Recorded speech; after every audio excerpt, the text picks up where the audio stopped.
Quer saber tudo sobre negociação e conciliação, duas importantes formas de resolução de conflitos? Vem comigo! Olá, meu aluno, minha aluna, olá para todos vocês que estão me acompanhando aqui no canal. E se você gosta de ver videoaulas por aqui, eu já te convido a deixar um like, a fazer a sua inscrição e ativar o sininho para receber as notificações. E hoje eu vou falar sobre duas importantes formas consensuais de solução de conflitos, que é a negociação e a conciliação. Então, se você tem essa disciplina, formas consensuais de solução de conflitos, se você é meu aluno ou minha aluna, se você se interessa simplesmente por este tema, continue me acompanhando porque tem muito conteúdo útil, conteúdo de valor para você. Primeiramente, nós vamos falar sobre negociação. O autor de referência da nossa aula hoje é o professor Scavone Júnior. Eu vou colocar aqui embaixo, o nome da obra e do autor que eu utilizei como referência para montar esta aula para vocês. Então, o que é a negociação? Tem muita gente que acredita que a negociação ela é um assunto específico lá da administração de empresas, da gestão, dos recursos humanos e não pensa que a negociação ela é uma importante ferramenta de solucionar de forma consensual os conflitos e ela pode ser utilizada por profissionais de todos os ramos do direito. E aí, eu começo o nosso estudo com um conceito de negociação, que é um conjunto de atos que visam a solução de conflitos das mais variadas espécies. Então, como eu falei, nós podemos utilizar esses atos visando solucionar conflitos pessoais, profissionais, políticos, diplomáticos, familiares, jurídicos e dentro dos jurídicos de diferentes ramos do direito, então direito civil, direito constitucional, direito trabalhista, conflitos empresariais, comerciais, dentre outros. Mas afinal, quais são as variáveis que estão envolvidas no processo de negociação? E aí o professor Scavone Júnior, ele cita Monte Alto, que é um autor que ele utilizou como referência para apresentar essas variáveis envolvidas no processo de negociação. Então, quando eu vou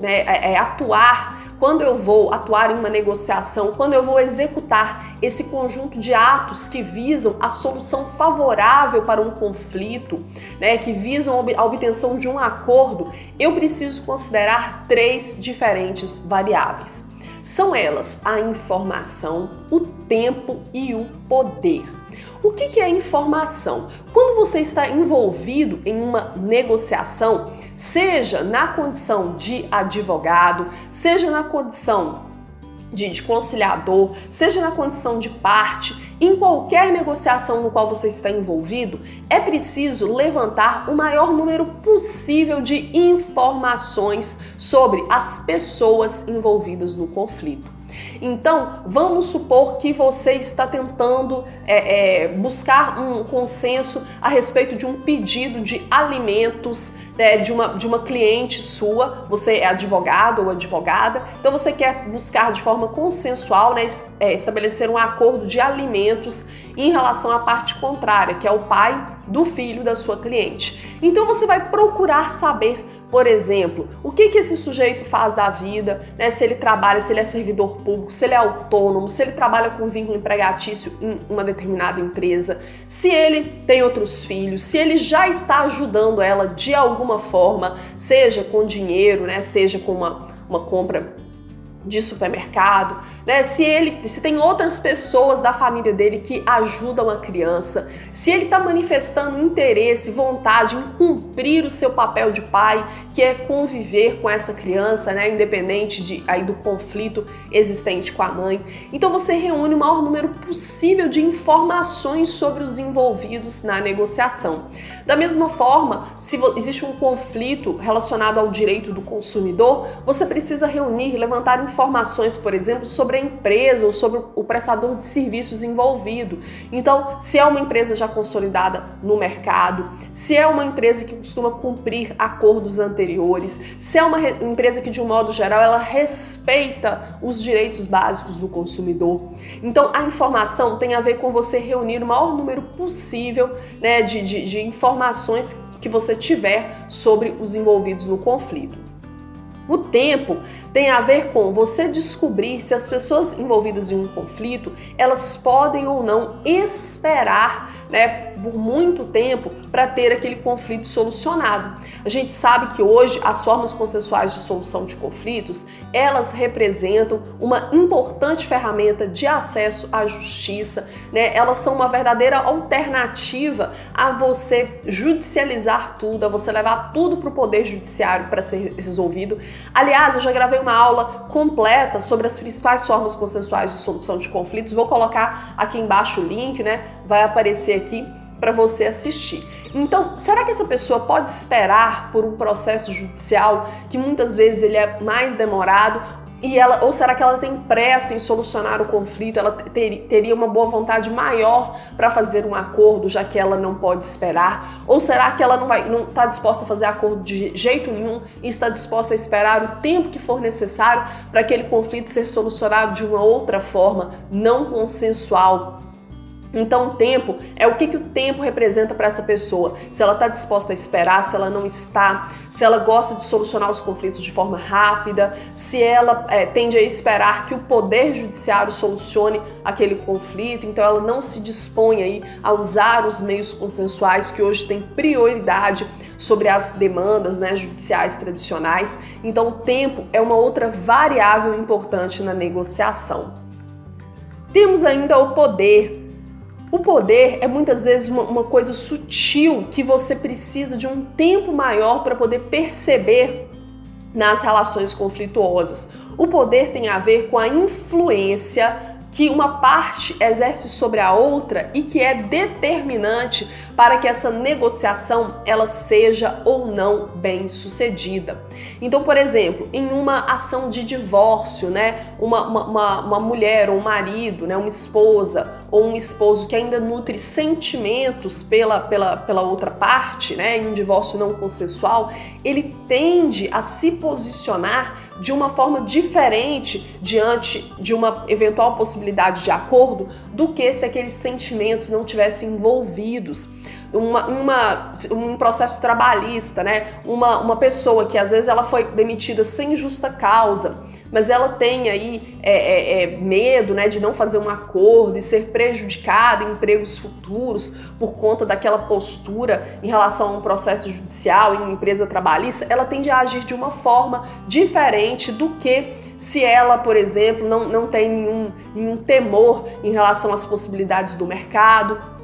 Né, a gente sabe que o direito trabalhista ele tem várias questões específicas, mas muitas vezes, né, essa questão do mercado, a forma como a pessoa se posiciona diante de um eventual conflito trabalhista, ela tem medo dos impactos que aquilo vai trazer, né, para a vida dela como um todo, né? Não deveria, porque a Justiça do Trabalho ela está aí para assegurar os direitos dos trabalhadores, independente de qualquer situação, mas esse poder, essas relações de poder, as relações afetivas, né, o vínculo que uma parte tem com a outra, que muitas vezes é um vínculo que ela não quer manifestar, que ela não assume nem para ela mesma, pode ser determinante aí para você obter um acordo em uma negociação. Lembrando, né, que as formas consensuais de solução de conflitos, na grande maioria das vezes, elas buscam um acordo, que é uma solução que vai atender minimamente os dois lados envolvidos no conflito. Então a negociação, ela visa solucionar este conflito de uma forma amigável. E aí, nós temos, ainda com base na obra do professor Scavone Júnior, que eu vou colocar o link da obra aqui embaixo, 5 fases da negociação. Então, se você vai se preparar para uma negociação, é importante que você organize essa negociação em 5 fases. Sendo que a primeira delas é a preparação. Lembra que eu falei sobre essas variáveis da negociação, né, que são a informação, o tempo e o poder? A primeira fase da preparação é quando você identifica essas variáveis. Então é quando você reúne o maior número possível de informações sobre o conflito, é quando você descobre se as partes estão ou não estão dispostas a esperarem por uma solução, e é quando você tenta, identificar se existe uma relação de poder ali que pode influenciar na celebração ou não de um acordo. Então a primeira fase é a preparação. A segunda fase da negociação é a abertura. É quando você, dentro da negociação, na condição de parte ou na condição de advogado, ou mesmo de conciliador, que vai conduzir as partes a uma negociação para obterem um acordo, quando você faz a abertura, é quando você se apresenta, quando você diz, quem é você, qual é o seu papel ali naquela negociação. Você sempre cumprimenta, os envolvidos com a maior educação possível. Lembre-se que você tem que manter uma postura cordial e educada diante do conflito. E aí a gente vai para a terceira fase, depois da abertura, que é a apresentação dos objetivos, dos prognósticos, das possíveis soluções. Então é quando você fala, o conflito é esse. Nós podemos solucionar dessa forma. E é comum que a parte contrária, ela apresente objeções, é comum que ela refute. Então é neste momento que você vai aí tentando, juntamente com o seu cliente, com a sua cliente, desfazer as objeções da parte contrária. É possível que você tenha que ceder um pouquinho, é possível que o seu cliente ou a sua cliente também tenha que ceder um pouquinho.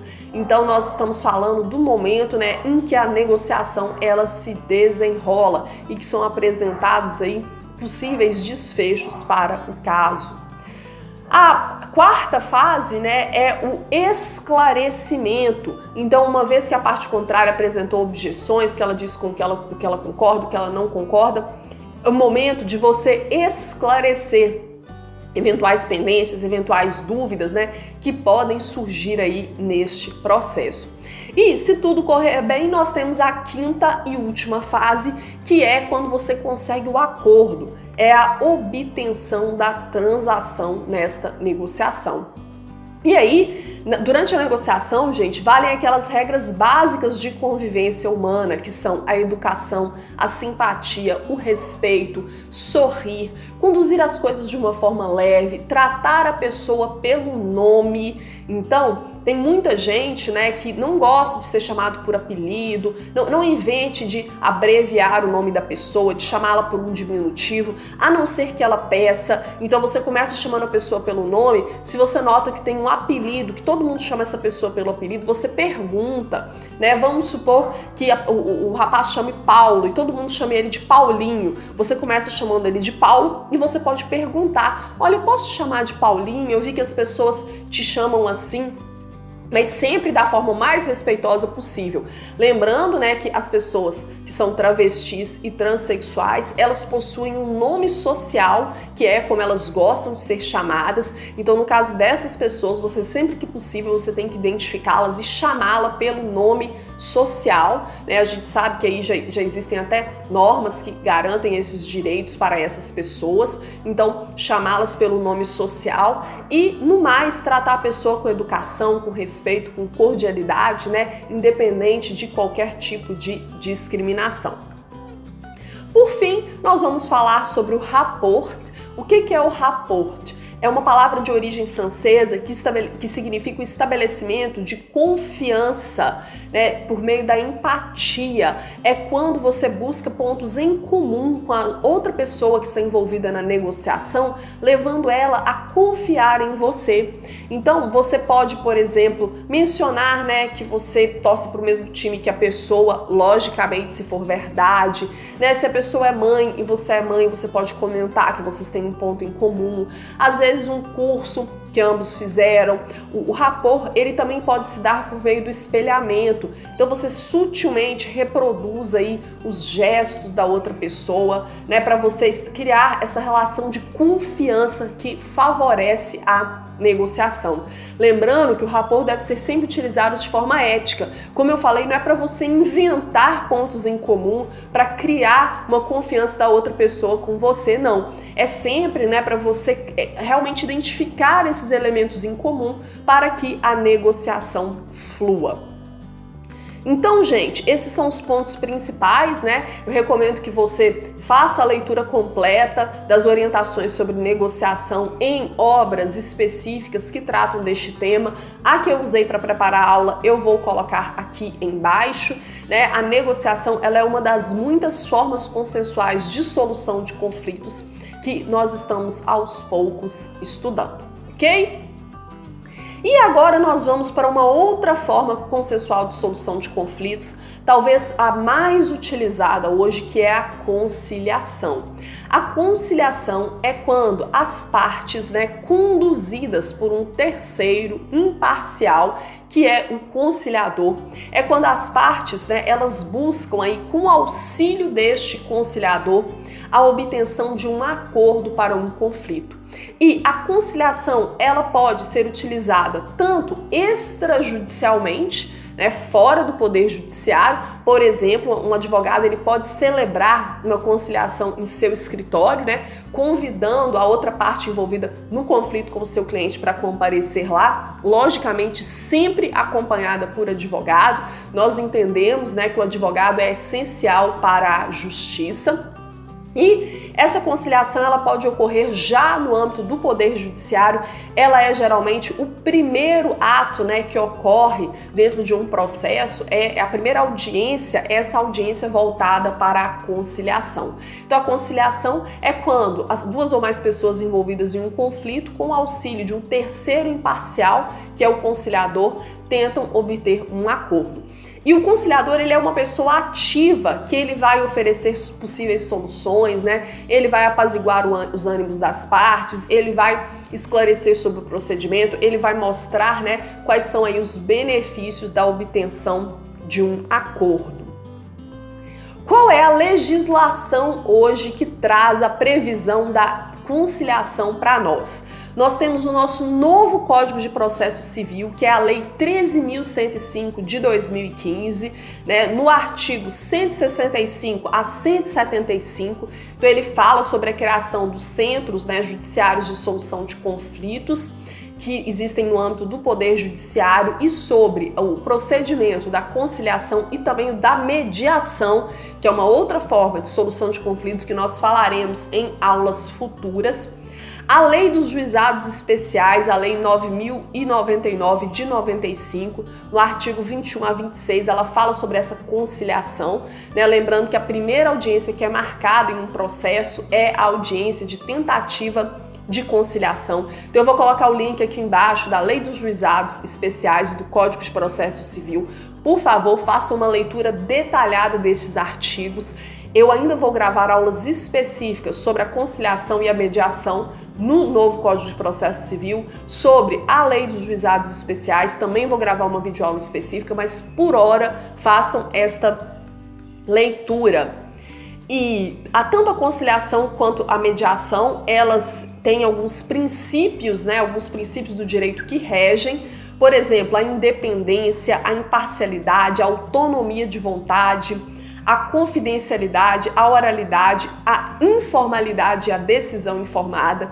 Eu estou só apresentando esses princípios para vocês, eu vou falar melhor sobre eles na nossa aula em que eu comparo a conciliação e a mediação.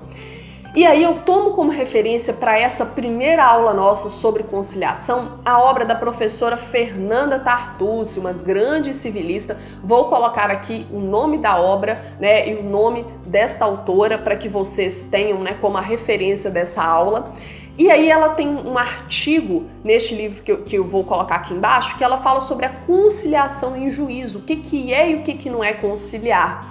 Então, antes de nós fazermos a leitura, dos artigos da lei, os principais que tratam disso, você precisa de saber, quando essa conciliação vai para o Poder Judiciário, eu estou processando alguém, eu estou processando aí uma empresa que lesou os meus direitos enquanto consumidora, propus uma indenização e vai ser agendada uma audiência de conciliação, Ou mesmo, no caso aí de uma mãe que está movendo contra o seu ex-companheiro, o pai do seu filho, uma investigação de paternidade com pedido de alimentos. Então, é agendada uma audiência de conciliação. O que vai acontecer? E aí a professora Fernanda Tartucci, ela faz algumas diferenças, né, do que não é conciliar e do que é conciliar. Então, tem algumas condutas que infelizmente acontecem, né, às vezes até com mais frequência do que a gente gostaria, posturas dos envolvidos em uma audiência de conciliação que não representam a essência do que nós entendemos por conciliar. Né? Primeiro a gente vai ver que conciliação é um meio, né, adequado, é um meio mais utilizado de solução amigável, de solução consensual de conflitos que podem ou não terem sido levados ao Poder Judiciário. E aí, o que não é conciliar? Quais que são as condutas, na visão da professora Fernanda Tartucci, que não estão de acordo com essa noção de conciliação? E aí ela fala que a conciliação não é simplesmente quando o conciliador, né, ou mesmo as partes em relação a elas próprias, perguntam se um acordo foi obtido. E aí, teve acordo? Né? A conciliação, ela deve ser voltada para uma série de atos que estimulam e que proporcionam um ambiente favorável para a realização do acordo. Então, simplesmente, quando o conciliador chega lá e pergunta se um acordo foi obtido, ou então quando o advogado de uma parte pergunta para o colega advogado da outra parte, e aí, vai ter acordo ou não vai? O acordo foi obtido? Não é uma postura compatível com a conciliação. Também não é uma postura compatível com a conciliação quando aquela parte que quer conciliar toca o terror na parte contrária, explorando as passagens pelo Poder Judiciário. Então eu falar assim, se você não fizer um acordo agora, esse processo pode durar toda a vida, né? Pode demorar muito até o juiz solucionar, até o juiz dar uma sentença.